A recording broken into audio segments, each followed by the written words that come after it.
I've just heard that Ian Banks has died. I've had a go at talking about him before. I'm just going to do a quick obituary. Obviously, I'm somewhat upset. I sort of think I got all the woe after over before. Condolences obviously go to his friends and family and to his new wife. And basically, as I've said before, Ian Banks is the closest thing probably that I've got to a hero, or at least closest thing I've got to a hero since Douglas Adams died. So, yeah, died far too early, died far too quickly of gallbladder cancer. But basically, a fantastic author. He was introduced to me by my father with Walking on Glass in 1985, which was one of his first, not written then, one of his second novel, which describes three different stories which join together in the end in a very ingenious manner. And it's also a journey through London, through Islington. The first book I already knew about, which was The Wasp Factory, which is about, as described in the blurb, which has got a load of negative reviews as a joke, as a family of Scots lunatics. And in a sense, we are a family of Scots lunatics, so that's fine by me. I found that they appealed to me. The third novel, The Bridge, that was also amazingly good.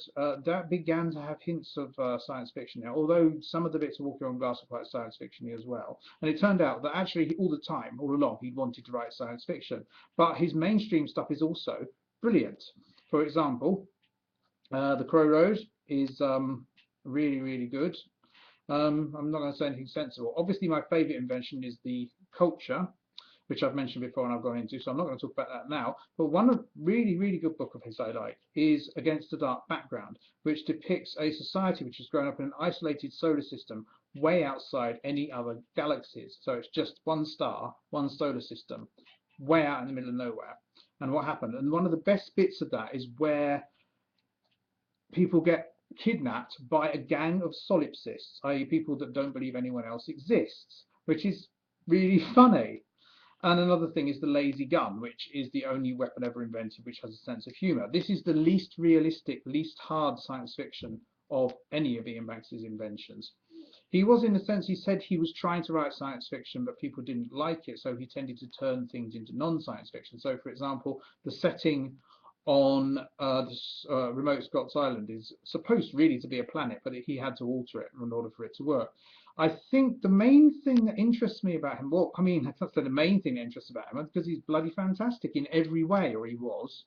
Um, One thing that strikes me about it is, although he's an atheist, he has a very strong sense that there ought to be justice in the universe, but he doesn't let himself believe that there's justice. He has a lot of integrity there. And so I think a lot of his books are about people getting their just desserts because they're evil. And that is just really, really good. It shows that he really cares. Also, obviously, he introduced a lot of people to the concept of the post-scarcity society, and that is absolutely brilliant.